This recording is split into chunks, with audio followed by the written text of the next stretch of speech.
The Grade Cricketer is a Twitter stream. It's about playing cricket at the grade level. Boys! Get a few today, did you? To be honest with you, I hate grade cricket. I went into to play for a team called the name escaped me. Obviously, sharing's always a big issue for young kids going into a senior cricket team. I think it was like a witness league. A bit of advice to the players, follow one. I refer to the great cricketer here and I'll say, this'll do a little bit early. Hello and welcome to the Grade Cricketer. What a week in the cricket, Sam Perry. What a week in the cricket. Everything's happening. Everything mostly bad, but there's lots of good as well in the cricket and the SCG Test match. There's so many things to talk about in the broader sense of the cricket, but let's just focus specifically on the SCG. Dawid Malan is on the show, international T20 #1 batsman in the world. He's the best. He's the best in the world, and he's on the Grade Cricketer podcast. This is all brought to you by Budgy Smuggler. Use the code CHAMP at checkout for free shipping. It's budgysmuggler.com. My name's Ian Higgins. I'm joined by Sam Perry. Pezzy lad. He goes. Fuck, man. There's everything in this. There's hog piles. There's bat yeah. normally. Yeah. There's blokes rubbing out centres. There's shadow batting. There's test matches. There's Rishabh Pant hitting 97. Cameron Green's hit some tall runs. There's stump mics. It's everything. And also, it's really grade cricket. It's all there, isn't it? It's all there. If you want it to be. Now, we won't skirt around the edges here. There's obviously some negative. There's quite a lot of negative things to talk about. And let's start there. And let's start with the negatives. But before we do that, Pez, patreon.com/Grade Cricketer. There's some stuff going on there. We obviously had the Hatzoglu interview last week. We've got a new one dropping this week as well, a little BBL special. Yeah, Ben Menente's on. The quality of Ask TDSCs, now we have Ask TDSC Fridays every week on Patreon. Episode 22 involved a great story written in from one of our dear patrons. Yeah. He has cerebral palsy, he's an umpire, and he likes sledging people. It's very, very funny. It's up there now. I also want to preface this with one of the great Hall of Fame questions for Ask TDSCs coming up in this show as well. I think so. Yeah. I think so. That's patreon.com/Grade Cricketer. If you care to have more of this in your life, if not, don't worry about it. No dramas. Hey, mate, the third test. I thought Cummins bowled really well. The cum dog. Yeah. Cider. Okay, mate. Now, Hey, could I look? We're gonna roll into some of the social things going on, how they're all connected and stuff like that. Stunningly good Test cricket. I don't mean just to get it out of the way. This is the best series I've seen since in Australia since I can remember cricket. It is heavyweight. It's 1v2. It ebbs and flows. It is completely different to the cricket we're normally used to seeing here. And I'm sure that part of the fracturing that's going on is connected to the pressure that's being generated from this series. I'm not saying blame good cricket for racism or allegations of it. Cricket's too good. Oh, yeah. Boorishness in our country. Yeah. But the cricket is sensational. Like at the start of day 3, I was just reflecting on the fact that it was sort of we're halfway through the SCG Test. Yeah. Halfway through the series. It's 1-1. The game was pretty even at that point. Rahane and Pujara were facing up to Cummins and Hazelwood. Just thinking it has been sensational how teams have been coming back and forth. You made the point just off air before that matches tend to be swinging on minimal things like drop catches or missed runouts and stuff so close to those teams, which I thought was an excellent point. What India managed to do on day 5 was historic. It was tough. We'll talk about what toughness is as well later in the show, but got to hand it to both teams from a pure cricketing perspective. It's been enthralling. Yeah. Okay, mate. Well, we'll start from the top here because obviously it moves so quickly, isn't it? Because the conversation today, this is Tuesday. We're recording this, the day that it will come out. So the conversation today is that like the pain sledging people and he's letting the country down, that sort of thing. But the biggest story probably, and we will be ranking the stories, is the alleged racism that's happened at the SCG. Now, we've spoken about this. We've spoken about the Black Lives Matter movement for a period of time here, basically since the UK summer. Now, and we've been called BLM wankers. Yeah, And BLM tosses. BLM tosses, I think. BLM workers, here they are. Here we go, winding up. Yeah, fuck me. Here we go. Just play the cricket. Now, Pez, like I have anxiety talking about this, mate. To be honest, because mate, all I've ever wanted to do, including this show, is make people laugh. That's all I want to do. I'm not a social expert. I'm not a racism expert, social justice issues. I'm none of those things. I'm just a fucking idiot with an internet account. I just want to make people laugh. That's all I want to do. I have anxiety about speaking about this issue because I don't know, man. I don't know what's happened. I don't think anyone not clear. Anyone on the internet knows what's happened, and that's part of the problem because I've been sort of following this as many people seem to have been doing so on Twitter, which is the single worst place that you can have any sort of discourse about anything. And I think the issue is about this specific incident. I'm talking about what happened on day 4 with the 6 guys who got kicked out of the SCG. Where Siraj stopped the game and he said, these guys are abusing me or racially abusing me. And then these guys are now like sort of the face of racism in the world, essentially. And like everything I've seen around this, including reports that that the guys from the SMH, Tom Decent, who's a very good journalist, he interviewed people at the time and there was people saying like they didn't say anything racist. The BCCI have said that the allegation is that that people were yelling out brown dog. And the day before. And the day before. I think that was as well. the 2 days before as well. It's all part of it. I don't fucking know. I'm just a guy trying to watch the cricket. I'm looking at people's reactions in the crowd and no one's like that whole thing about before people got kicked out. It seemed all very confusing. No one was pointing the finger at them. The game is stopped. There's this great and very well spoken about history of great being expansive history of institutional racism in Australia. That is very unspoken about. Still, it seems it's underlying, and we don't even know how racist we are yet. And we still police what racism is, although those who claim to experience it are telling us they feel like it is. They feel like it is. Yeah, it's like, right. no, we'll be the arbiters of whether it is or not. Exactly. So when I talk about, now I'm talking about from my own instance now. So when I'm talking about having being a white guy talking to my white friend on a podcast about what racism is, I have anxiety about it because I don't fucking know. I will never know probably what it is like to be vindicated or vilified or made to feel small, as Ravi Ashwin said in the press conference after day 5, for the color of my skin, my ethnicity, my creed, my religion, whatever. You know, I won't know what that feels like, and I will never know what that feels like probably. So I'm sort of reticent to understand fully what's going on because at the moment as we're recording this, there have been no charges laid by the SCG. There's all this fucking weird footage of like people saying like, oh no, if you listen between 7 and 8 seconds on this video for 19 seconds, you can hear someone yelling out brown dog. I must have watched that video 50 times. Can't hear shit. Anyone who says they can hear something is you cannot hear that. But that doesn't mean it didn't happen because it's 19 seconds and they were there for fucking 4 hours. So mate, I'm not saying like, oh, I don't believe it didn't happen. I just don't know. I don't know what I'm supposed to say here. Do you know what I mean? Like, but I think two things can be true at the same time. Australia has an incredible history of sort of underlying racism and overt racism as well. But I don't know if what those guys said that day was racist. I think both of those things can be true. But if I say like, I don't know if what they said was racist, I feel like if I say that, then people are like, oh, defending racists, are you? No, I'm not. I'm just saying I don't know. Yeah. Yeah, you got to be careful because it can appear. Perception is everything because while there's still stuff going on about what was said or wasn't said or whatnot, and it's important that, you know, racism is a high bar to clear because it's necessarily so because it's such a heinous thing to do. You want to get that right. But the mere act of seeking clarity about it can appear readying a defense for racists as well. All this goes to show is that there's many media platforms out there that are not appropriate to discuss these things because 280 characters is enough. Yeah. It's complex, it's grey. We're now having a bigger conversation around, I suppose, a spectrum of racism, our ability to reflect on ourselves and boorishness.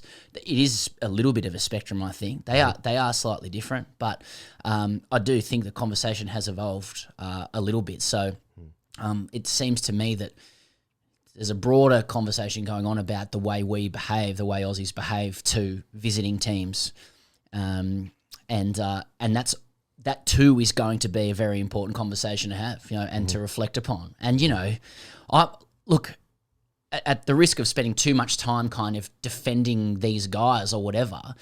When things like this happen, you know, I think that a sensible thing to do is to start to interrogate what are the systemic issues that contribute to that. Now, like, you know, I have anxiety saying the following as well. Like, I have some level of sympathy for the young guys who were kicked out, in the sense that I could see why they would be confused about the messages they receive around things, issues of verbal jousting, you know, which is like so institutionalized in the way Australians enjoy their sport. Yeah. So you turn up to the ground, they're probably sitting rows away from literally a bronzed statue of Yabba calling something out.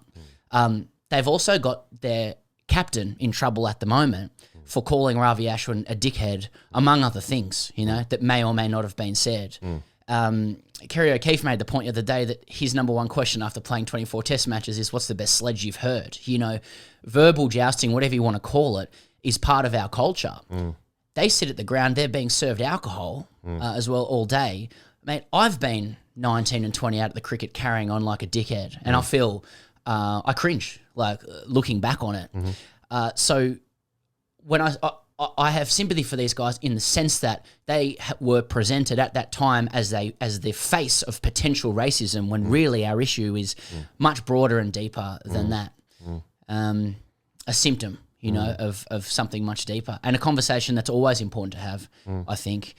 Don't have a lot of time for the whataboutery about it. You know, a lot of people will point out, well, things like this happen in the UK and happen, and they do, but this is our country, you know, and we're going to deal with our things. So just because others do it doesn't mean that we don't have things that we need to sort out about it as well. You know, I actually think the entire episode is quite connected when you bring in things like the things that Payne was saying.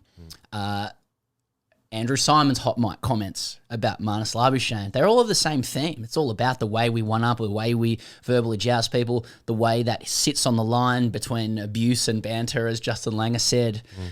It's all really cause for self-reflection. If you've got shit chat, just don't talk that much. Yeah, it is. Now, I the racism thing, I don't, as I said, I don't know about. But like the abuse element, I'm exactly the same as you, Matt. I can think of instances in my life where I've either seen it or been the guy myself. Now, I've never yelled at anything racist, I will say that. Now, here's another part of my anxiety. I don't want to be sitting here on, you know, the podcast and be like, oh, I'm fucking holier thou. Let me preach from my high horse position, because I've made so many mistakes in my life on a cricket field. Outside of that, I'm no one to be saying like, well, this is how you should live your life, because I'm a fucking idiot. But like, I remember one of the first times I ever went to the SCG, people listening for the first time, Pez and I both from Sydney, so like all my cricket experiences apart from recently have been watching cricket at the SCG. One of the first times I ever went with my dad, and Devon Malcolm was filling down the boundary, and there was a guy behind me, big fat guy, and he was yelling out to Devon Malcolm, fucking move your big fridge or your big washing machine, or a combination of those two things, that kind of abuse, stuff like that. I remember sitting in the SCG members maybe 15-ish years ago. VVS Laxman was fielding. A guy yelled out, I've said this before, I told this story before, someone yelled out, Laxman looks like he just sucked off a horse. You know, that kind of shit. I remember when I was maybe, first time I ever went to the SCG by myself, I was maybe 15, something like that. It was a one-day international, and Michael Bevan was fielding on the boundary, and I was with my mate, and we were doing the Bevan, give us a wave, Bevan, give us, you know. And I think about it now, it's like, mate, you're a fucking dickhead, just shut up, because I'm now ruining the experience for everyone around me. Another time I was at the SCG, Australia, New Zealand ODI. When was that? I think it would have been about 18, 19 maybe. So yeah, 2 years ago, and I was like just hammered at like 2:30 in the afternoon. Bought like a bottle of rum into the ground. Yeah, drinking in the day sun. Then like starting walking down. I was in then it was the top section of the Doug Walter stand. It's a different setup now. They knocked it all down. But back then, I was trying to start like Mexican waves. People were like sitting with their partners and shit. I was like, oh, let's start a Mexican wave. 10, 9. It's like, you're a fucking twat, mate. Just fucking sit there and watch the cricket, you dickhead. So what I'm saying is like, I've been in a position where like I've been the idiot at the ground who's like yelling out things. You know, I'd say I've never abused someone, but like I've been the guy who's fucking annoyed the experience for other people around, just being young and idiot, alcohol, these sort of things. And it's just now I think about it now and being like, mate, that's really stupid. That's embarrassing. It's embarrassing to even talk about it now. I suppose the question is why? Like, why not just you, but like, why are we like that? Like, you know, what is it about the conditions of our country or sport that sets up that relationship where, you know, sledging others is part of the enjoyment of it, even felt like a little bit of a rite or part of the ritual of the day. You know, that's where you start to look at leadership. You start to look at example. You know, when you're young, you just follow what you see to be right and enjoyable. I was the same. I couldn't wait till I was like 18 to get out into the outer and drink a few beers and carry on because when you're with your mates, you think you're hilarious. Everyone thinks it's hilarious, especially when you've got a few beers in you and you carry on. Well, it's interesting, mate, isn't it? Because that's sort of like a bit more than 10 years ago now, and it's like I would never do that now. Yeah. And it's almost like when I got to that age, when I got to like 18, 19, first time out of the house kind of gear, you know, could buy alcohol at a bar at the ground. I was lionizing the things that I'd seen from when I was a kid when people could drink full strength alcohol on the hill and yabba and all that kind of gear, stacking up beer snakes, all that sort of thing. And that to be fair, lots of that can still be fun as long as no one's getting hurt kind of thing, you know? But it's it is really strange that in Australia that's part of the consumption of sport. That's what it appears to be. And like you look at the videos and people yelling out Siraj, give us a wave and stuff. No, I'm just saying like I've literally done the same thing, not to an opposing player or anything like that, but it's like oh my God, why are you doing that? Yeah. Why are you doing that? And you kind of hope as well that those guys who got kicked out of the ground, they must be in fucking pieces now. Of course, yeah. I mean, I don't even know what they said, but yeah. And this is the thing, right? Like I don't want to dedicate too much time to the did they, didn't they around something racist said, though that is important. Yeah. But there's a bigger it's moved into a bigger discussion now, but what we're left with is images, you know. It's just so embarrassing, again, whether or not it's happened or fair or not, and hopefully that's all happens in a really just way, if that's even possible now, with their faces being on TV and stuff like that. But like you're left with the images, you're left with the still images, you're left with people overseas looking at it and going, oh, the Aussies are up to it again. Back at it, you can't talk about these things as isolated incidents because our country has form around this kind of stuff. Right. And so someone might say, listen, we can't actually isolate if they or there was other racist things said. But there's a lot of people around the country who'll be like, well, it does happen in Australia, you know. You don't have to look at what happened with Adam Goods. And that just kept going on and on and on and on. Yeah. You know, we have form, we have priors on this kind of stuff. So that actually impacts the way people perceive it. I happen to think that it's broadly connected to the same theme as the way the Aussies have been carrying on. I mean, they've done great work in the last couple of years to clean up their image. Even if it's been keeping a lid on things, they've stopped carrying on like cunts since Lehman left, basically. And I think Tim Payne has done a very good job at keeping a lid on those things. Now, some people, particularly overseas, suspected that there was still a little bit of that in them. We did as well, but it's still good that they had kept a lid on it, but they let themselves down. You know, and the lid came off a little bit yesterday when they were under pressure. They cracked. It was actually soft. They're trying to look tough, but it was soft. Payne's apologised since, and I think essentially said the same thing. Toughness was India yesterday. No words, just actions. They're all in hospital. They're all injured. They've been bumped. You know, Australia's bumped the shit out of them, and they've secured a historic draw going into the Gabba. You know, on the flip side, 60 balls to go in the game, and Tim Payne's calling Ravi Ashwin a dickhead and saying we can't wait to get you at the Gabba. So I mean, there's 60 balls left in this game. Just get him out. You know, shut up and get him out. Now, I'm sure Payne will improve from that. He's 35 years old, but he's also still a young person. He will improve. He will learn. But yeah, it's funny how it's a part of our culture a little bit. It's like when it gets a little bit tough, people under pressure, we go the verbal route. Steve Smith's thing, we don't know what the fuck's happened there. Some people are like, well, is he trying to scratch up pants crease, or is he just doing his kind of semi-OCD thing or whatever? Why be in that conversation anyway? Why is he even doing that? You know what? And the reason why, sorry, just to finish, the reason why people ask that question is not in and of itself the isolated incident, but because there are priors. It's like, there's form when it comes to this kind of stuff. So even if you weren't doing anything wrong, people will wonder if you were because of other stuff. So they it actually disappointed me. You know, I was like, oh, you're kind of undoing your good work here, boys. Yeah.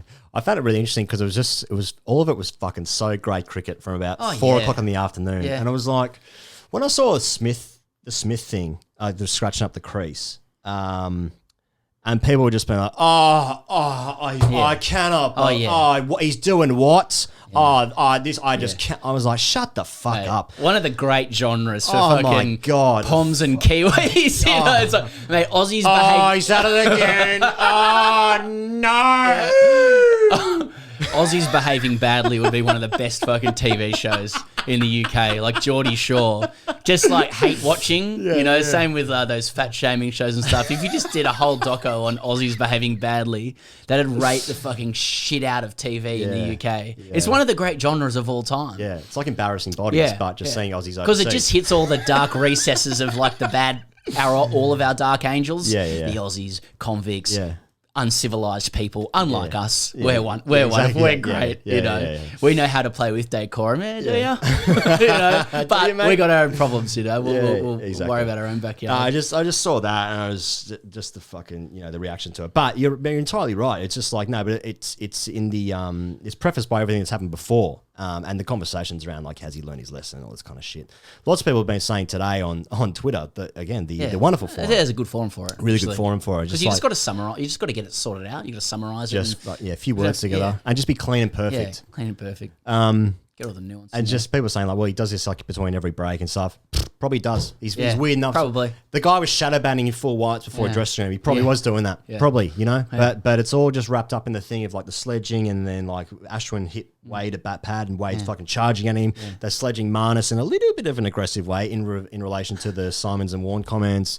Payne's having a chat, drop catches. It's just all a bit angsty and stuff, mate. But I also wonder, mate. I don't want to give him the out, but I will by saying this now. That I just wonder the impact of the bubble life and all this sort of thing and the intensity and this is actually the point. This is actually the point of all of this thing, I think, is this is a fantastic series. The cricket, the quality of the cricket, the quality of the wickets, although the SCG didn't really turn. If that was the MCG, there'd be a few people piping up. They'd be riots. Yeah. We'd be storming Jollymont. In a coup attempt. And the pressure to win this series, and it's India, and we don't like it how India owns cricket, and we don't like that because it's our game or whatever. It's fucking some territorial shit. I don't know. And I just want to like the impact of all this kind of thing. They're stressed out, mate. I was fucking in my apartment in a fucking box for 5 months, and if I was playing international cricket at the same time as I was when I was shadow banning, it got a bit weird towards the end. If I'm honest, you just didn't get picked in twos. I kept getting beaten. You might have been by the invisible with that cover drive. Invisible arm in my apartment. Like it must be high stress, but they just sort of flipped out. But the point is that like it's all grade cricket, and all these guys that are playing this Australian cricket team have all still come through grade cricket. And when you're stressed out, you revert to type. And I recognise so many of those things playing grade cricket. What was happening at 4 o'clock in the afternoon? It was like India had already passed our score and they were just batting on. Yeah. Just a bit of frustration. Yeah. I've seen it before where like guys start doing things like I've played in games where guys have literally marked up my centre piece as well, like with the marking of centre, they've scuffed that up. They walk past you a little bit too closely when the batsman... They stand where you'd be standing. Exactly. Yeah. So, like, the captain will then change the field and he'll stand, like, literally on top of your toes, like, just going, no, square up. Just all these little sorts of things that are fucking annoying. And that's what Australia did. They just reverted to type and it got a little bit angsty, a little bit more pressure. It's funny if you look at it like that, but... and you revert to type, and that's sort of how you're conditioned as well. Yeah, I don't know. I think when they start carrying on like that, someone as experienced as Ashwin would be like, oh, we've got him here. If this is the sort of stuff you have to do, then clearly whatever you're doing with the ball is not working, or in the field or whatever. And then, dropping the catch after your sledge, well, that's the worst, sort of bang bang, if you will. So, I don't know, man. I don't know. Can we talk about Warren and Simons and the I didn't catch that. The hot mics. Well, on Warren and Simons, it's like... We're actually dropping firstly, loathes to criticise hot mics. Glass houses. Yeah, glass fucking houses one fucking day. So there is that. But there's two levels to it because I'm... Simons talking about hog piling. I've just thought about it so much in the last few days. Yeah. It was just really jarring, I'm a relaxed Queenslander. I like fishing and beer. But if you fucking step out of line, and by line I mean a vaguely defined set of behavioural norms that me and my fishing mates will be the arbiter of in Queensland, I'm going to get every teammate to jump on you and I'm going to squeeze your guts out of your ass.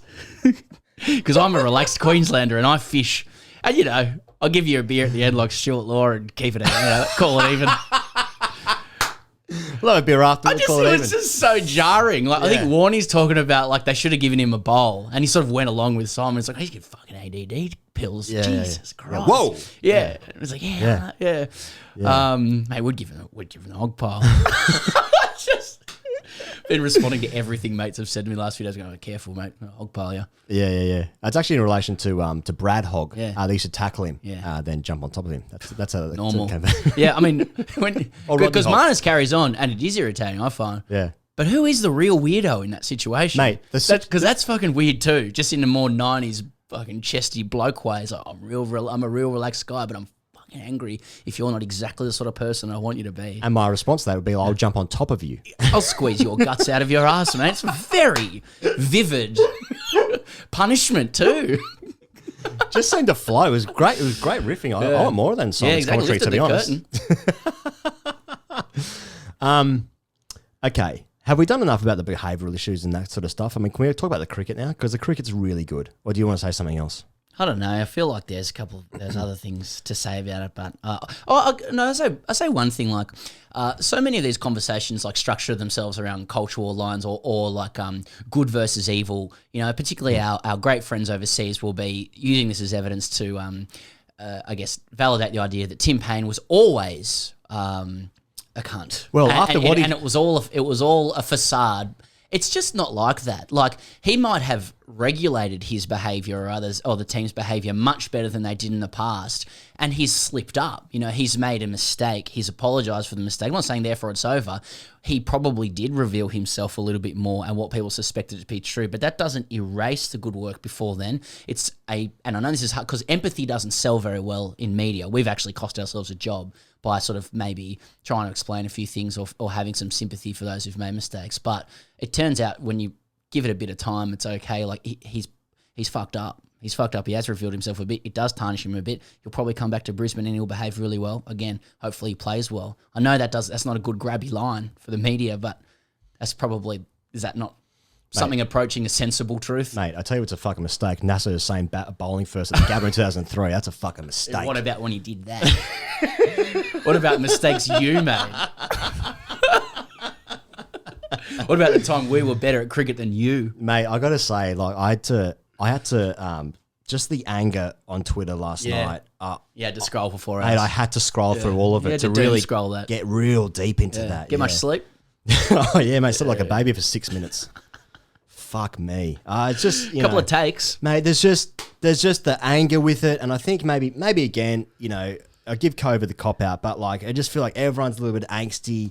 You know, we just want our team to win. Nothing's normal. We can't go to the games. You got to wear a mask. You can't even be racist anymore at the games. You know. No, but I mean, you can't. You know, it's fucking.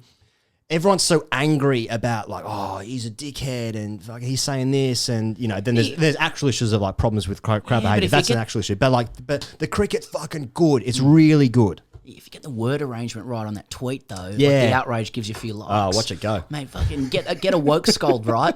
Just get that, just a little bit of poetry in it, a nice little turn of phrase. Fucking watch those likes balloon up in the air as mentions for fucking days. And then you get followers, and then what does that mean? I don't know. Exactly. I don't know. Fucking dopamine. Scold the shit out of someone behind your screen. Hey, Bukowski batted well. Hey, Bukowski's a young golden retriever puppy boy. Felt good. He's got an organised... What does this mean? What does this fucking mean, He's got man? an organised game. Yeah. I'll watch that for the next 10 to 15 years. Yeah. He looks organised. He played down the ground. He made 62. It was safe. It was really nice.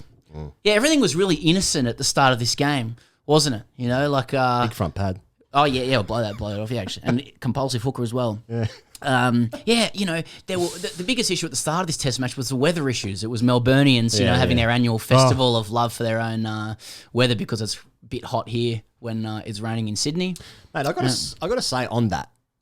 Sorry, this is the fucking most minuscule point, but it is really interesting that like the beginning of January, the first week in January in Sydney, first 2 weeks, it rains in Sydney. Yeah, every year. They should move it. Mate, it's fucking crazy because I remember like playing finals in when the very few times that my team made final. I might play a few finals, did you? Fuck, speaking of that, crowbarred that. I'll go fucking 10 minutes on that kind of gear. Yeah, like the first week of finals in Sydney for grade cricket always rained. Like that's like end of March. It's just fucking weird. The patterns are like, it's almost like everything's connected, but it's not, as we know. It's just a man in the sky doing it. Yeah. Magic Sky Daddy, God. But yeah, it was like, you know, it was such an innocent start. You know, weather issues. Oh, Pekovsky looks good. Yeah. Oh, is he a compulsive hooker? Oh, Smith's playing a lone hand when everyone's crumbling around him. It just felt really. You know, Gavaskar was talking about his weird categorization of hundreds with father-in-law hundreds and granddaddies and babies and stuff. That was really nice and innocent. We could discuss those things. You know. So if you didn't catch that, Sourav Ganguly was Sourav Ganguly. Fucking hell, Sonny Gavaskar was. I was thinking about Sky Daddy SG. data. Yeah. Yeah. Sunil Gavaskar was talking about the rankings of hundreds. 100 is a baby 100. It was going through 150, 200, 250, 300, and 250. So 200 was a daddy 100, but then 250 was a father-in-law 100. What? I can't remember what 300 was. Yeah. Well, I'm sure he scored each of those ones. I think he runs. did, yeah. Scored It was runs. good stick. Yeah, it was a good stick.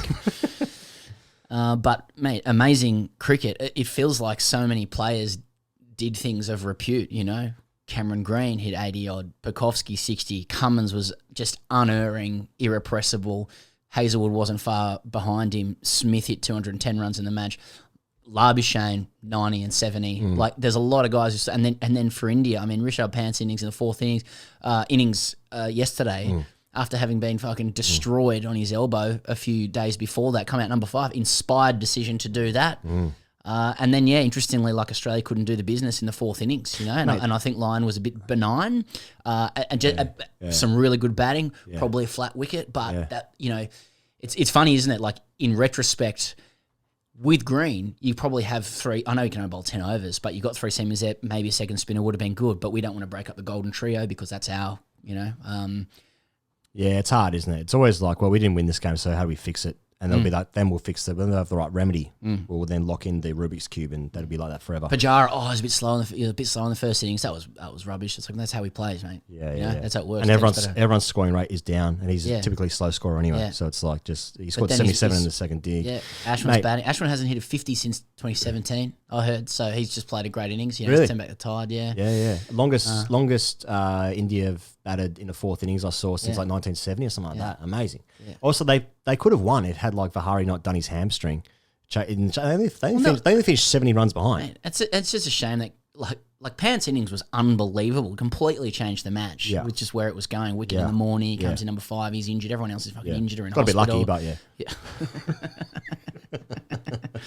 Yeah. So, you know, how tough are these guys?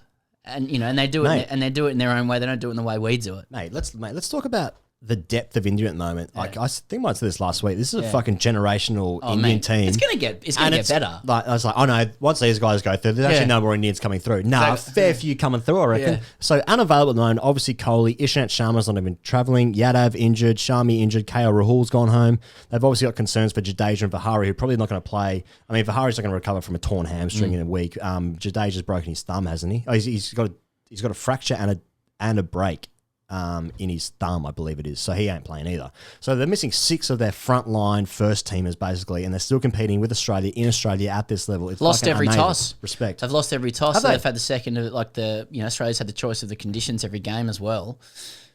Well, mate, I got to say, it's fucking set up for the Gabba. Mate, if Australia, beautifully, fantastically so, mate. If Australia were playing, if they were batting in the fourth innings or at the SCG. Could they have batted 120 overs against Ashwin? Fucking splitting cobras down there. Yeah, exactly. So that noise for the visual. I didn't understand how he bowled, but when you made that noise, so now I get it. Oh yeah, no, that's tough to play. Yeah. They raised $3 million for the McGrath Foundation as well. Just to throw it out there, you know, there are positive things that happen. Yeah. So, yeah, it was just a sensational Test match, marred by ugly scenes that you just wish didn't fucking happen, but. They do. Got to keep working on it. Yeah. Got to keep working on it. Yeah. But, you know, it can also be true that the cricket is fucking magnificent. And it's, extremely compelling. So we go to the Gabba now. Yes. So can India win that? Now, let me give you the record, Pez. Okay. Of Australia's record at the Gabba. Someone wrote in saying, why is Australia so good at the Gabba? Well, let me tell you, fair listener. So they've played Australia have played 55 times at the Gabba. They've won 33, drawn 13, tied 1 and lost 8. So Australia has not lost the Gabba in 28 matches, which goes back to 1988. They haven't lost a Test match since 1988 at the Gabba. Pretty good record. I don't know what to say to that. It's a fucking it's England's Edgbaston, the graveyard of many teams. They go there, they can't win. But can Australia face Boomer and the Gabba? He's a pretty good bowler. Well, Siraj has bowled well. yeah, like I think the conventional thinking is that what happened in the last game will happen in this game. So if India finished on top, Australia's got 130 overs in their legs. Rahane finally wins a toss, has a stick. Australia's tired, maybe. But the way international cricket tends to go is like what happened in the last match doesn't seem to impact that much what happens in the next match. Like teams do just yo-yo depending on who gets the advantage. But there's something pretty, something like I use the word tough. It's something pretty robust and resilient about this Indian team. And they're obviously all worldies. It should... They're obviously two really close teams. Australia will have the advantage at the Gabba. I mean, when that wicket will be very, very good. Sorry for the Aussie Quicks. Lyon tends to bowl there as well, I think, from memory. So a couple of guys have come back into form.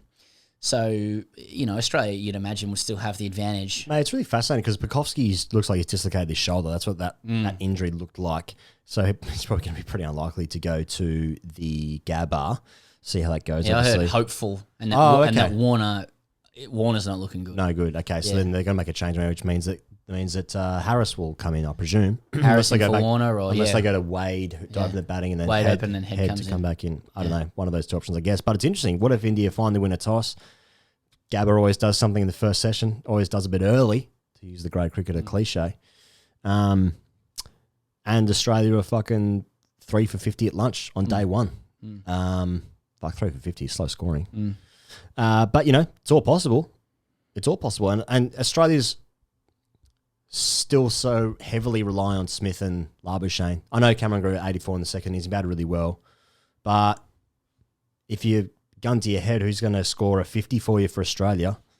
It's if Smith doesn't and Marnus doesn't, then looking a bit grim. Well, I think in just raw cricketing terms, the thing that went wrong for Australia in this last test is that they couldn't get them out in the fourth innings. They couldn't get them out, yeah. Lyons didn't bowl with the requisite penetration, and I don't think.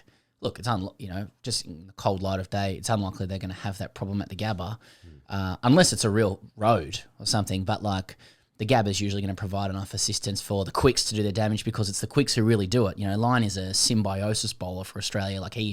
To understand him, you have to understand how he works with the other Quicks. Sort of in and of himself, he's a very good bowler, I think. But he's rarely that kind of match winner against the odds for them. So I think the Gabba will be really helpful to Australia. They played pretty good cricket all the way up until, a third of the way through the final day. So they'll think that they can improve on that.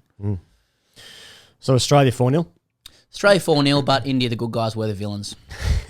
Are we the baddies? Are we the baddies? Yes. Yeah, we are. Yeah. Australia's the bad guys. All right. Well, mate, we spoke to Dawid Malan. Now, we spoke to Dawid a week ago. When was that? Was that a week ago? Something like that. So we're not going to ask. You're not going to hear a question of what's it like to play against the Aussies. Are they cunts? Yeah, exactly.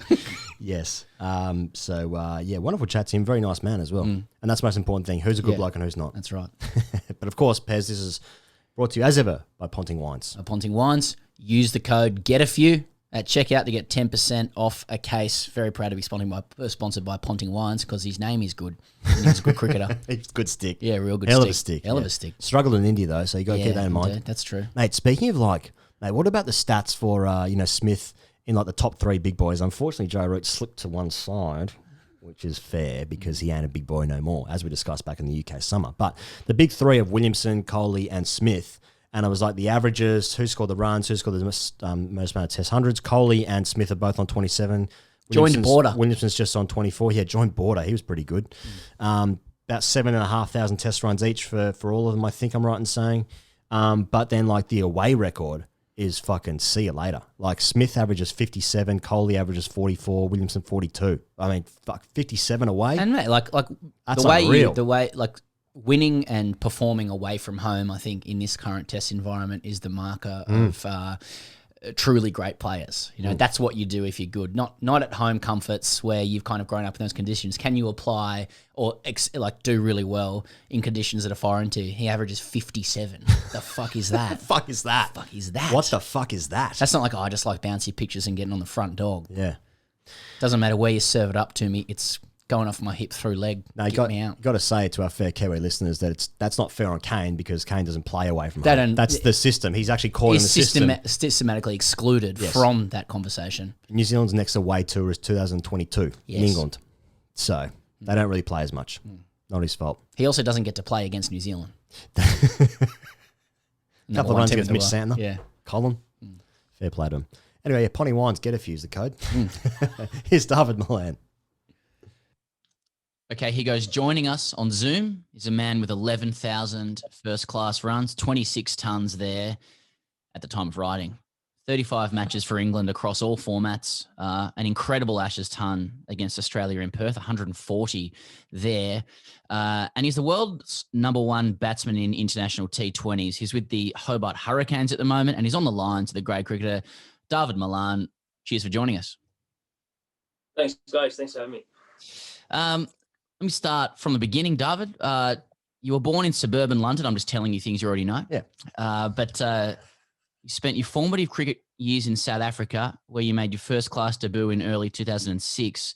So I want to know, where did that leave your club cricket? Where were you initiated into adult cricket? Were you brought up in more of a macho South African vibe or a genteel English introduction? You know, what's your DNA for cricket? I would say it was the macho South African one. So the way the system works out there, you play school cricket until you're 18, and then once you finish the school cricket, you go straight to club cricket. So whereas England's slightly different, you actually play, I think you play club cricket if you're under a school that plays cricket.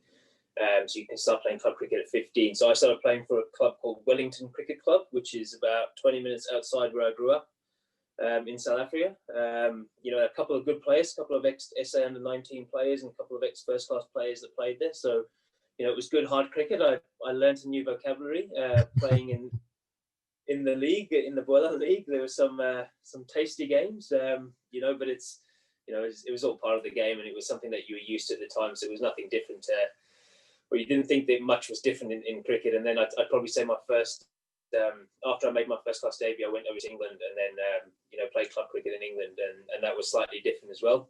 Couldn't score a run actually when I went over. I think I was quoted, or someone at the club was quoted as saying I was the worst overseas player they've ever had, which was probably fair at the time. Which always happens when someone comes over. You expect the most, and if they don't score runs, they're absolutely rubbish. So probably deserved that one. I love how you can be the world's #1 T20 batsman in international cricket and still remember that stuff. You still remember the club that you went to thinking you were terrible. Yeah.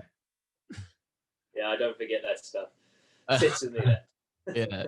I'm just curious, so in Australia, I know you haven't played grade cricket in Australia. We'll come to that in a second. But in Australia, the sense is that while you might learn a little bit on the field, it's what you learn off the field that's most important. Is that the same in South Africa? I mean, you learn how to manage yourself in the sheds, in the showers, if you will. You talked about a different vocabulary. What are the sorts of intangibles you learn in South African club cricket that help you in life or actually hinder you? Yeah, no, I think it's brilliant. It's a great learning curve. It teaches you to get around new people. I was fortunate enough to play for Wellington, and then I moved over to a club called Belleville just outside Cape Town, where they play 2-day cricket as well. So you go into a new club, you're learning to get to know new people, how to fit into a different environment. You have Afrikaans speaking people, English speaking people, people from all different types of and walks of life. So you actually get to learn how to incorporate yourself with different cultures and ways of life as such. I've still got some of my best friends as well from playing club cricket. It's amazing how you never forget those days, and there's always stories that you talk about. So I actually think playing club cricket teaches you a lot about yourself, because especially when you start, you're actually quite young, and you're playing in a man's game. You come from school cricket, and you start playing in a man's game, so you actually grow up slightly quicker. You're taught to get on the beers pretty quickly as well, which is might not be the best thing for the long term in life, but it teaches you the social skills in life to actually have a good time with people and get along with people. I think We were talking to, was it Neil Wagner who we were talking to? Obviously, spent time in South Africa as well, and he was saying that some of those provincial games are some of the spiciest games he's ever played. And I'm scared just thinking about those games. Anyway, I want to ask you, David, that I think your old man he played first class cricket as well, and your brother played for Loughborough. So I presume the entire family is just a family of genetic freaks, good at all sports. Yeah, my father talks it up, and then when you look at his stats, he averaged 2 with the bat and like 70. He knows exactly the average. He gave it massive, and then when you actually what was it? What's it? Crick Info or something, and it comes up with your stats, so you can't hide from those anymore. My brother played a bit of Loughborough. He was in the MCC on cricketers. He actually came and played club cricket out here somewhere. I'm not actually sure where he played. But he actually absolutely enjoyed it. And funny enough, he played club cricket here and realised that there was more to life than playing cricket and decided to give up cricket. Get on the booze and go to university. So that was the Aussie system for you. That taught him the right way. But yeah, it's but cricket's always been in the family. My old man's cricket mad. He absolutely loves it. Ever since I can remember, he's given us a bat and thrown us a ball. And I think his greatest moments were probably when I was 13 or so. My brother was about 11, and he used to pad us up. And he had this whole, because he was a bowler, so he had this whole suitcase of Duke's balls that he'd shined up and polished. And the Dukes do all sorts to get us on these concrete slabs, and he used to steam in. And he was only like 45 or so at the time, and he used to steam in, and he used to just absolutely rip us a new one. So I think that was probably the highlight of his life, to be honest. And thankfully, we got to the stage where all the balls were done, and then at least batting got slightly easier. So yeah. You just saying that to your brother? Like, actually, if you just look at the concrete slab, it'll just we'll be able to see off the new ball. Well, I bowled leg spin, and my brother bowled off spin, so we were literally trying to hit each other out of the nets all the time to have some sort of fun. Because otherwise, it was like blowing your glove off for length. So it wasn't there. Yeah. So we cashed spinners. You mentioned the Aussie system before and your brother coming out here. I noted from a piece in 2017, it said you'd never been to Australia, but you did turn down a chance to play with Sydney University. I don't know if there's much to that, or I thought I'd ask the question because I know Kevin Peterson had played at Sydney Uni before that. Did you just get a few stories and decide, no, that's not for me? No, not as such. So I think for me, so the guy that I used to live with or help me when I went over to England is a guy called William Fruin. He's got some good connections with, I think it's Danny Waugh. I think him and Danny Waugh are quite close. And I think he was involved at Sydney Uni. I think that was the connection. And he's been he tried to push me for 2 or 3 years to come and play club cricket. And he said he'd sort me out at Sydney University if I really wanted to come over and play. But, at the time I was playing 2-day cricket in South Africa. I had all my friends were out there. I had all the facilities. I had coaches that I could work with. So for me, it just made sense. Unless I desperately wanted to get out of my comfort zone, then my family was still in South Africa. So out of my comfort zone was almost going to play county cricket in England. So I was under pressure for 6-7 months of the year at a high intensity. So for me to go back to South Africa and actually play with my mates, have all the facilities that I needed to help keep me improve, was probably the only reason that stopped me coming to Australia. Sydney Uni would have needed another player at that point. Yeah, we started twos. Yeah, starting twos. Yeah. You must have an affinity with Australia, though, David. I mean, obviously, you got your Test century, 140 at the Wacker. I note that Ed Smith, national selector, sort of said that your game was more suited to playing away. Obviously, there's a big series here next year, another Ashes series. You must have your eye on that. So, are you playing in the Big Bash this year as a bit of a PR play to make Australians love you? Well, I don't think they love many Englishmen. I can tell you that much. Having crowds back, it's amazing how many times you get told you're rubbish again. No. But no, playing in the Big Bash is something I've always wanted to do. It's from the outside watching the tournament, it's been fantastic. So to finally be part of that is a good, fantastic experience. Obviously, quarantine and all that has sort of changed that slightly this year. But the tournament itself and the brand is fantastic to be part of. It has said that I'll probably be better suited for overseas cricket, but he hasn't picked me on one overseas tour since he said that. So I don't know if that actually was what he meant. But I'd love to play in the Ashes again. Whether I'm good enough or not is a different story. I'll leave that to Ed to decide whether I'm good enough or not. But I've gone away and scored runs since I've been dropped in county cricket. So now it's up to him to decide whether he needs me or not, because there's some fantastic young players that are playing for England at the moment that have done very well. We know in cricket that it's often more, it's about more than runs or on-field performances, particularly in different countries as well. There's all sorts of other factors that come into play. I noticed that, you've obviously played under Trevor Bayliss, who's an Aussie coach, who did coach England's side. You had your formative years in South Africa. You've dominated English domestic cricket for a long time before you got to go. We know in Australia there's a certain, archetype of person that tends to succeed more than others with the way they carry themselves and helps with a sense of acceptance. Do you get that sense in England as well? Does it help to come from a certain background or know certain people or carry yourself a certain way to get those advantages or those opportunities that others may not?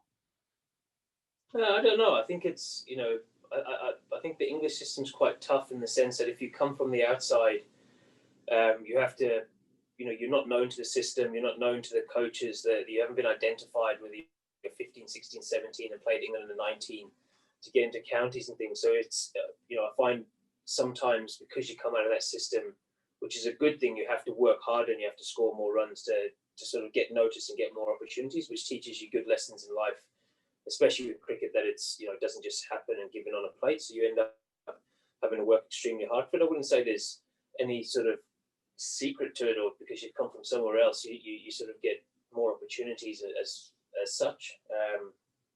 It's I think with anything, the more you perform, the more you get looked at, no matter what sort of walk of life you're in.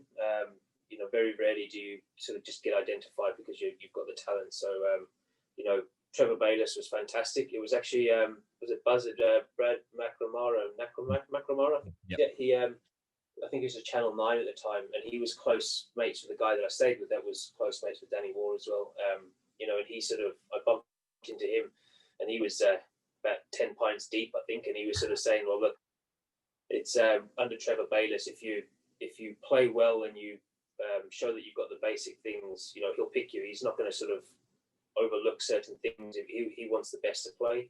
And thankfully I got picked in a game. I got given an opportunity, and I got picked in Test cricket. I think it was a month later when, so unexpectedly, and Paul Farbrace actually said to me, he said, Trevor Bayliss sort of watched me play that first game and said, well, he goes forward to the full ball and he goes back to the short ball.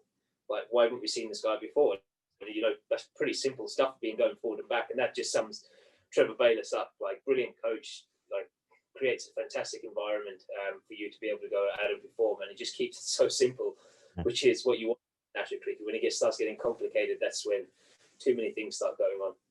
Test cricket's really easy. You just go forward to the full ball. I was going back my half life. That's just in the front. Don't bowl me, especially in your face and Cummins and Stark.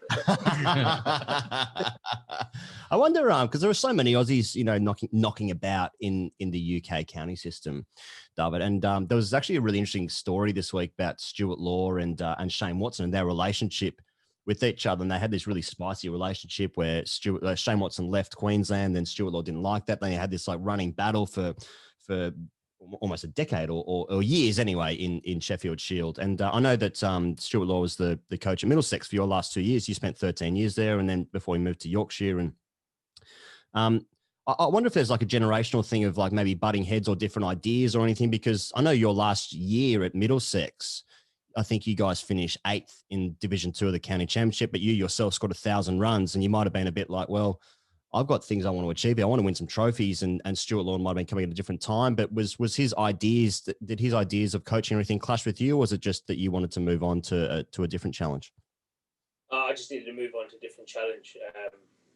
There was, I think to some extent there was a bit of a, they're trying to rebuild again, the club. So whether that was Dewey or Angus Fraser or the CEO, whoever was doing the direction, whereas, I sort of felt a little bit like, I'm 33 years old, I want to win trophies. I don't want to be in a 3 or 4 or 5 year rebuilding period. And by the time we start winning, I've retired.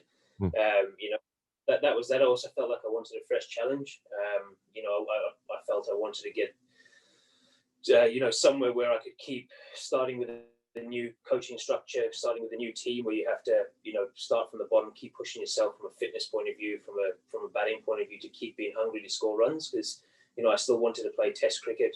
I still do want to play Test cricket if I'm good enough.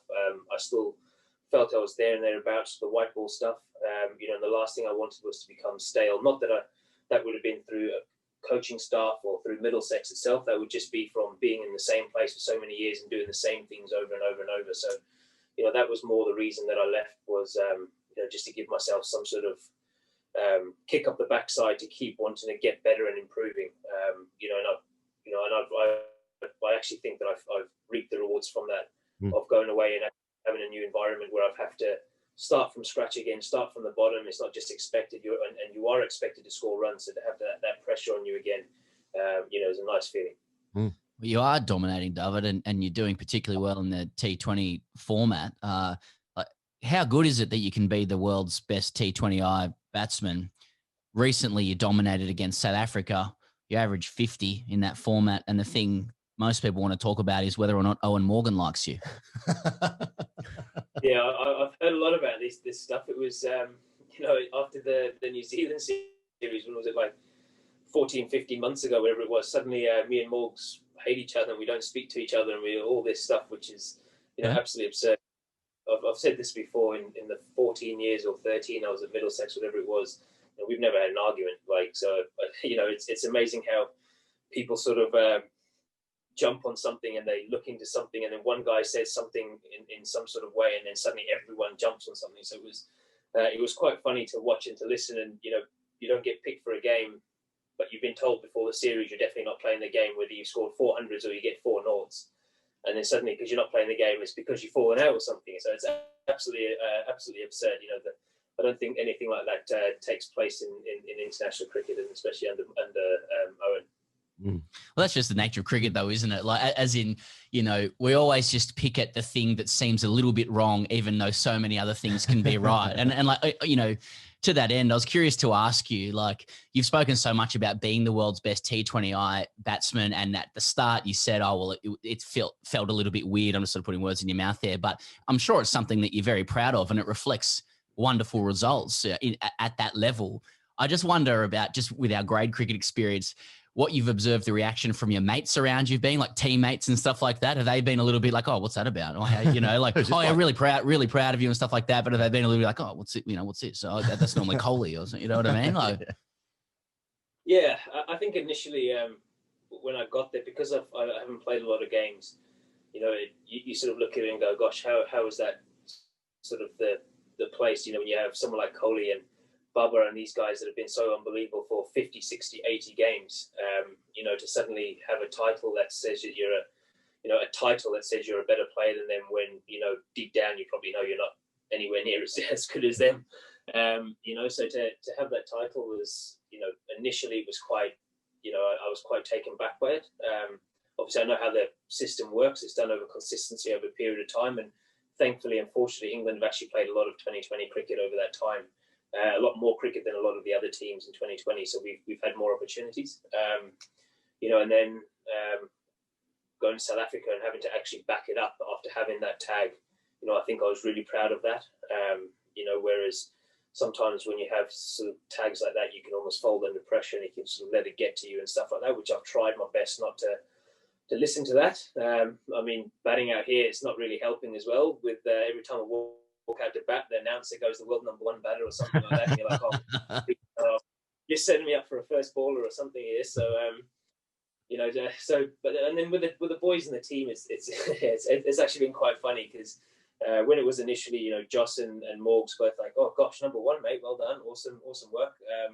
And then Moeen always gives me a little bit of an elbow here or there to sort of wind me up about how bad I actually am and stuff like that. So he keeps quite grounded and stuff. But I think I think the one thing about the England team is we obviously don't really worry about who's #1 and who's number 100 and stuff like that. But they are very good at enjoying each other's success, which is what I think has made this England white ball team so good. Is that they really are pleased if people score runs, and they really enjoy it, because it might be my good 3 months that I'm having, and then when I start having a bad 3 months, it could be Jason Roy that has a good 3 months, or Johnny Best or Morgs or Stokes or whoever it is.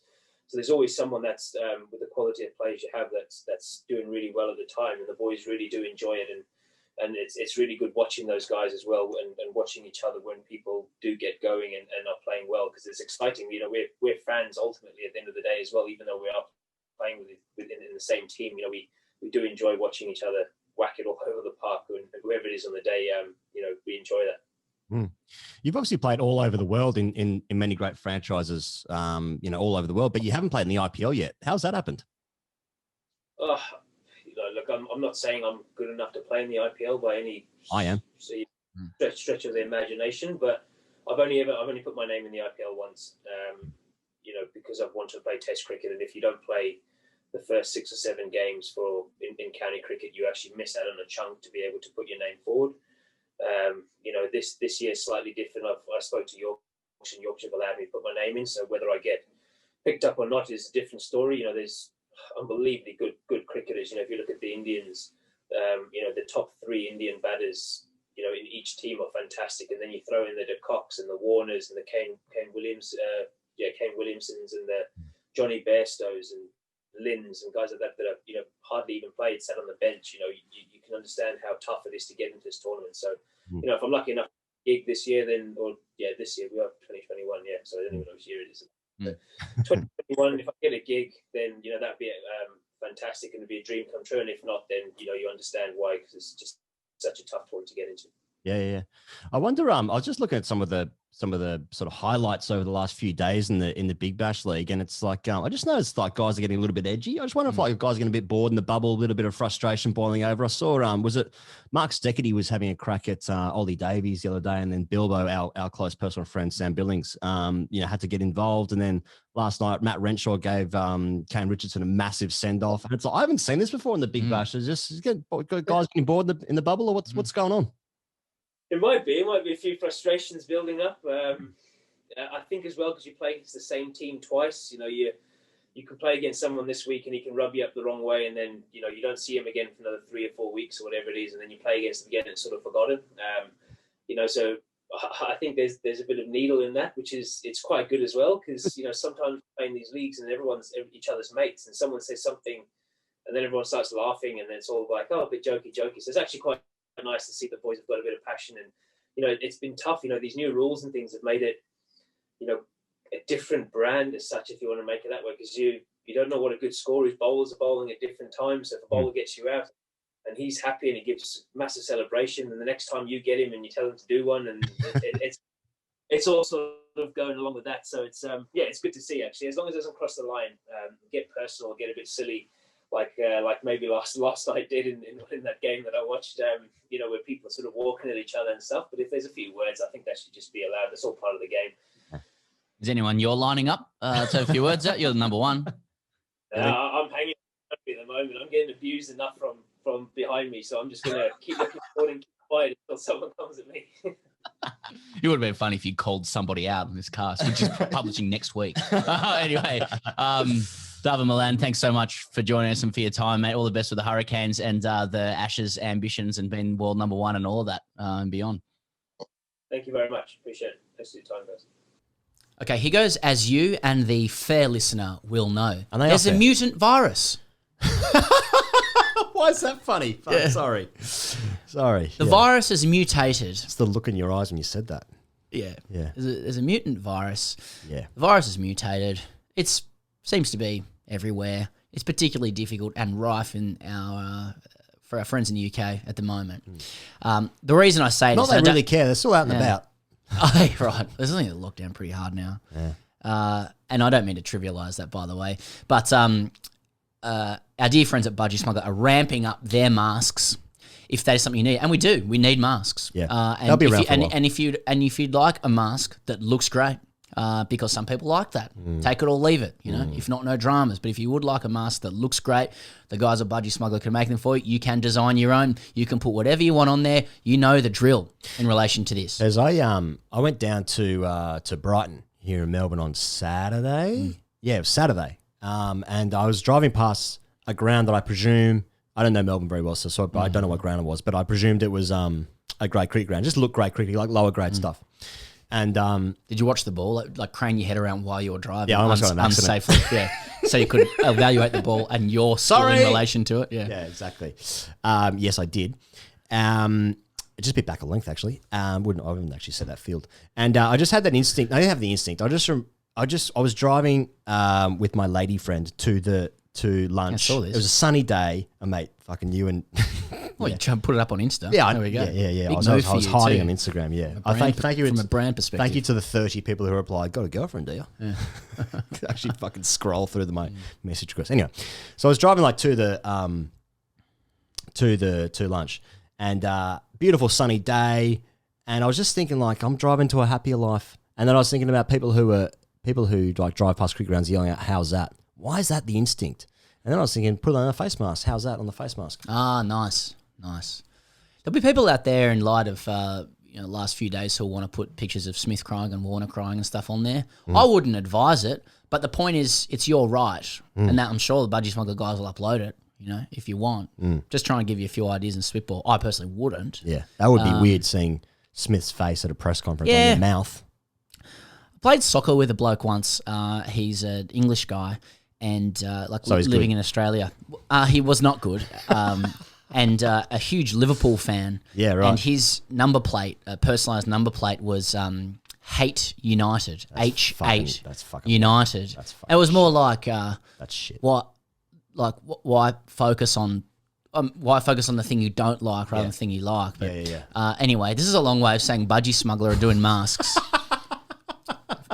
That may or may not assist you with the mutant virus. When I say that, I'm not saying that I'm against masks. No, I think masks work. Now, that's different to the Teenage Mutant Ninja Turtles, isn't it? And yet it still feels the same when you say mutant. I love Teenage Mutant Ninja Turtles. Same. Raphael forever. Boys. Same. When I was a kid, I used to have a full turtle suit costume. He was angry, Raphael. Was he? Yeah. I think he was a sledger. Had some dad stuff? Yeah. He's just grumpy, broody. Okay. But he might have reason for that. Where does Splinter come in? It was the Master. Yeah. Master Splinter. BudgySmuggler.com. Chant for free shipping. Hashtag us. TJC. Now. Here we go. Strap in. Woo! Hell of a week in the cricket. All right. Let's just get into it. Come on. Anon. I'm nervous, man. No, don't be nervous. It's a great story. Dear Higgs chap and Pez chap, probably best this one stays anonymous. I'm a 27-year-old working for the NHS as a COVID tester. Good on you. I haven't... You can't say that without being like, yeah, good on you, mate. Yeah, true. Like going to a dinner party. Thanks for coming. Oh, why is that a send-off? TFC award. I haven't played... All right. I haven't played cricket in about 5 years after ending my career playing a bit of second and third 11 stuff, but still follow the game. And your podcast means that cricket seems to be rooted deep in my subconscious, as it is with so many of us. An important factor to note is that I'm also a gay bloke. Not usually a relevant factor, but quite important in relation to this story I'm submitting to two strangers on the internet in the hope it might raise a few cheap laughs. There's a whole discussion around me being gay and the fact my dad ran away when I was 18 months old, but maybe that's for another day. About a month ago, I was bored out of my life at home and decided to stroll through the gay dating app Grindr. It's important to say that although it's described as a dating app, it's more often used as a casual sex hookup app for guys.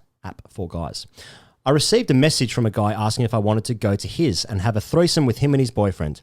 Pics were exchanged, they were attractive enough, and they'd caught me in the right mood, so to speak. So I made the short drive and arrived at their house. Making my way into the house, I found them both in the living room. Fuck.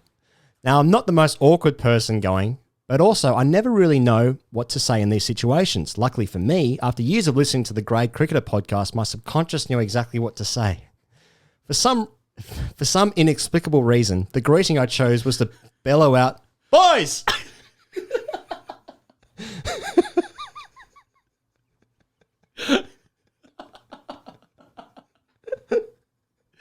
Come on. A la Brendan Julian.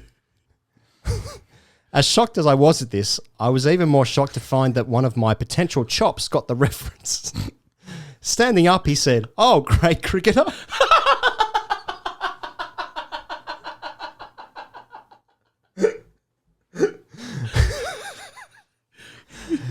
After a short conversation about cricket, hardly foreplay, we did the deed. I won't go into too much detail here, but there was a moment where the geography of our threesome meant that I was facing the fellow TGC fan, and this is where things escalated. I'm sorry to say, I poked him in the eye.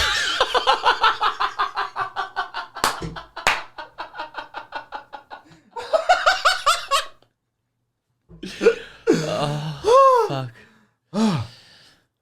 I don't know what came over me, but I just couldn't help myself. It's almost as if the talk of TGC pre-coitus had stirred up my desire to amuse myself by assaulting another man while I was penetrating his boyfriend.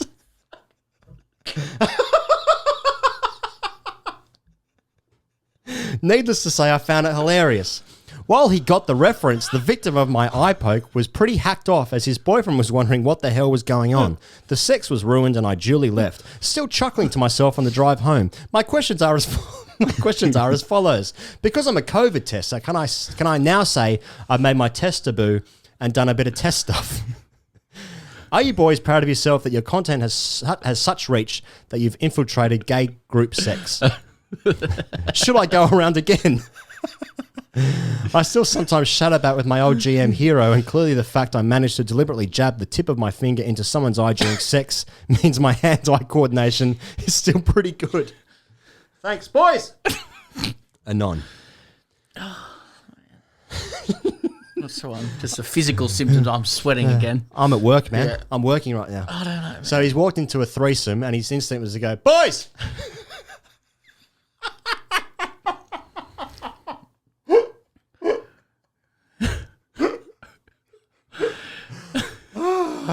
You know. Fuck me. You know. It's not about cricket, is it? What, this show? Yeah. Oh, no, I know that. What are you supposed to do with that, you know mate? what? No, well, I can't do much with that other than to say, yes, I am proud. That's made got great reach. It's made my day. Yeah. Truly. When I first read that, I was like, is this real? Like, is it that actually happened? His son got a creative mind? Yeah. No, I that's believe too it, real. It's too real. It's too real. Yeah. If you've had a strange TGC During group sex. tell us the weirdest place TGC was referenced. And no, that's great. Yeah. I appreciate the story. Thank And well you. written. Well done. Very well done. That's Hall of Fame for me. Yeah, me too. Yeah, I was fucking in tears reading that first time. Just got off the phone from my son on FaceTime. He's down the coast, 2 years old. Fuck, Dad's got to go back to work.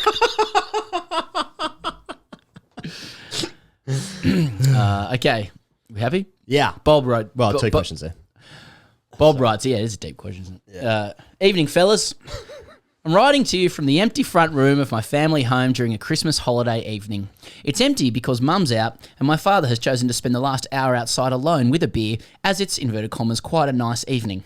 For context, I'm a UK listener. It's currently -1 degree outside and he'd rather sit in the pitch dark than spend time with me. But enough about that man who is my father in name only. My real issue is about the true big daddy of my life, and by that I of course refer to the alpha of my cricket team. I'm 25 and have played once for my club for a few years now as a lanky opening bowler to a decent UK amateur level. It's no Sydney Test cricket, but then if I wanted to be abused for 8 hours by men with identity issues, I would stay at home with my biological father and save myself the match fee. Poignant. The undisputed, we actually play Red Joe. Match fees fucking. Yeah. The undisputed alpha of our club is late 30s and part of a family dynasty that has been the backbone of our club for generations.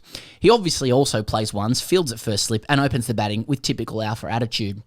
To illustrate, last season he'd been caught long on for a 13-ball 38 in the third over of a game and returned over a boundary quipping, I was just in one of those moods where everything had to go. Fuck. I can imagine that. Exactly, yeah. He later regaled us mere mortals with the story of a 20-something him snapping his banjo string whilst chopping our teammates' then recently divorced mother-in-law on the hallway stairs of their family home, whilst our teammates' then girlfriend, now wife, slept blissfully unaware in an upstairs bedroom. Can I stop there, mate? Yeah. What's snapping his banjo string? Is he talking about his dick? I presume he means his penis, yeah. Okay, right. He snapped his dick whilst chopping our teammates' then recently. Okay, got it. Okay. Yeah. The alpha had been talking about retiring at the end of last season. Shock horror, he's actually going round again. And in typical style started brazenly dissecting the credentials of all of us, his teammates, as candidates to replace him as alpha. He looked me dead in the eyes and smirked, "Decent chat and a good length penis, but I just can't have someone with that physical stature replace me." Mate, your penis is a good length. What? What? Why are you saying that to me? Just imagine. Fucking Decent chat and a good length penis, but I just can't have someone with that physical stature replace me. I mean, what needs to go wrong in life to get to that point? Yeah. I feel out of breath seeing the quote written out in black and white, but it could be that I've just finished my newly prescribed chest and arms workout routine. Could be. I don't know. What? I just want to put that in. Look at out of breath writing. Yeah. Unsurprisingly, he came to the conclusion that none of us were worthy and he was in fact irreplaceable. Yet somehow I feel closer than other contenders. He publicly states that he enjoys our verbal alpha jousting and we have similar interests outside of cricket, recently being invited into his inner circle for midweek beers before lockdown. My question to you is this: with the usual avenues of boosting social capital, such as shower chub-ups, loose drinking behaviour and tall sexual tales, being on hold during the third UK lockdown, how do I feel about how do I seek his approval and ascend to alphadom next season? Is the answer in relentless gym work, better scene presentation, or is all this all wasted energy and am I doomed to social mediocrity? And more importantly, why the fuck is my dad still outside? Love the pod. Keep up the good work. Cheers, Bob. Yeah, okay. Now, people might wonder, Pez, how we got to the situation where the grey cricket exists and how we got to the stage of what the Australian captain was saying during a test match. I just read that a couple of times. It's all there. It's all there. Now, I'm fascinated with the I'm recently fascinated with the perception of the faux alpha, the person who thinks that they're alpha and they'll say that they're alpha. Now, there's nothing less alpha, as we keep saying. There's nothing less alpha than announcing yourself as the alpha. Oh, yeah. It's a great paradox, and it's complex. Exactly. It is complex. There's a few levels to it, and you need to listen to this for 8 years to understand it. I don't really know what this question is about, other than there being the immediate representation and presentation of male toxic relationships with each other. And the problem Bob's got, because Bob's question on face value is like, what do I need to do to become alpha? Now, the problem Bob has, having read his, literature, yes, he's Bob, I'm sorry, but I think you may be too self-aware to become an out-and-out alpha. He's sort of mocking. He's mocking his because everywhere he looks, predecessor. whether it be his adopted father or his actual father, he sees toxic alphadom. Yeah. And he's trying to go down the conventional paths to achieve that as well. What is the pool of becoming the out-and-out alpha when you are able to see? Like, you're through the looking glass, Bob. You can only be that style of alpha if you've got no fucking clue what's going on around you, really. It might be a nice life. I wanted to know more about him joining the inner city work beers of this guy, because usually what happens in cricket is once you actually join an outside circle of someone who might have a particular character at the club, around their other mates, they don't have that character. They don't have a character, They usually get worked pretty hard by people with lives and other things that Isn't it that are interesting? happening. I was thinking about this because, when people like move overseas and like they can be happy in certain, they move like in a different friendship circle. For a lot of people, let's say in Australia, you move to London or whatever, right? Not talking about you, not talking about me. I'm just talking about like generally, like a lot of Australians move to London. Yeah, we do. And it's like they can be the version of themselves they want to be there because they're starting a new life. Now, what they'll tend to do is they'll tend to then associate with people they just knew back in Sydney but live in like Clapham Junction. Yeah, Aussies go over to the UK and make heaps of mates with Aussies. Yeah, where should we go? Walkabout? Yeah. That'll be a good place to mingle. So yeah, but it's like when you're in the cricket club, that can be a version of yourself that you might want to be, but you're also just like mirroring and sort of like monkey see, monkey doing with like the people that were the alphas, your predecessors, the people who were first graders and second graders when you started in fifth grade and fourth grade. You're just like, if I want to play in that level, I got to be like them. I won't reach their athletic ability or their skill set. I'll just be like them. And then you move yourself out of the cricket club and you become a different person. We had a question during the hashtag #RCGC Fridays on Patreon last week about like the language you use around grade cricket. And it's like they're two different people. You come home from a day of grade cricket, you spend 8 hours with a group of dysfunctional men and you're swearing all the time. Because, I've never sworn on this podcast. And then you have to like check yourself when you go back into society. Yeah. it's like a conjugal visit. Yeah. And you come back and you're like, oh no, I'm a different person now. So so Bob's kind of like caught up in this.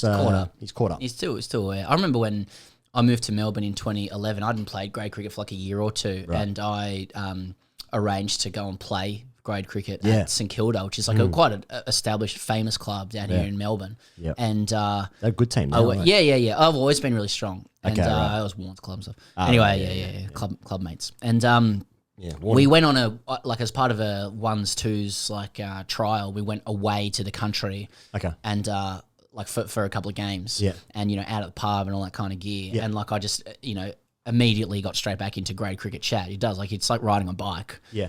And I just remember getting home. My grandma had actually come down to see me, and she was with my, then girlfriend. Yeah. And they'd made dinner, and straight away I went, result. And as I said that, I knew that it had started influencing me again. It felt quite good. Yeah.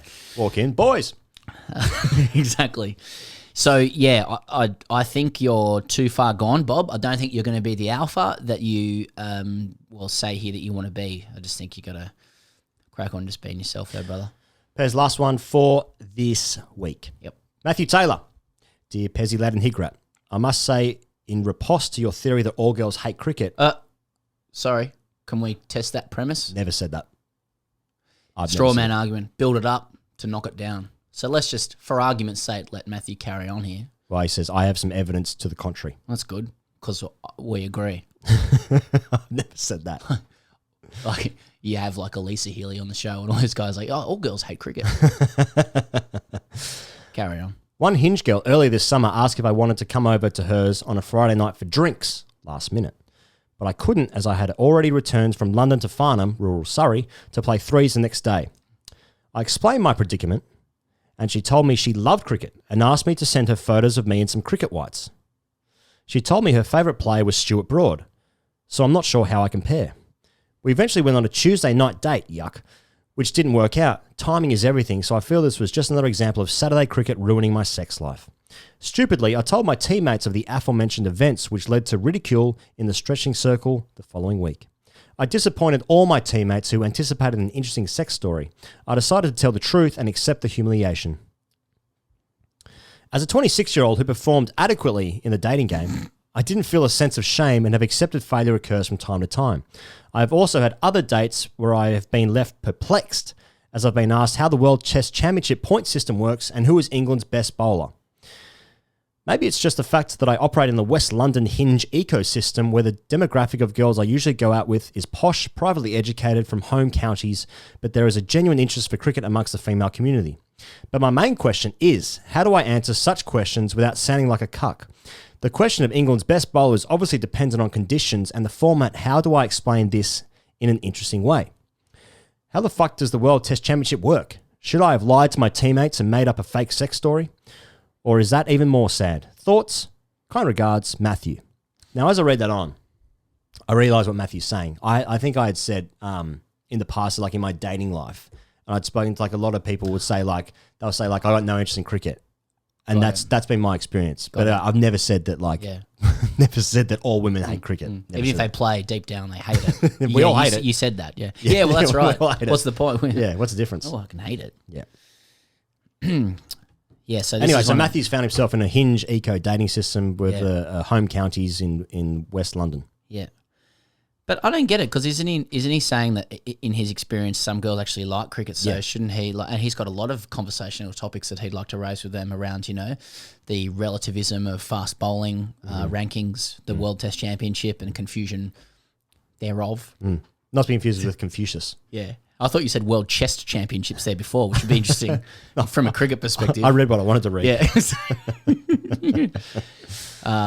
Yeah. I don't know how the World Test Championship works. I don't know how it works.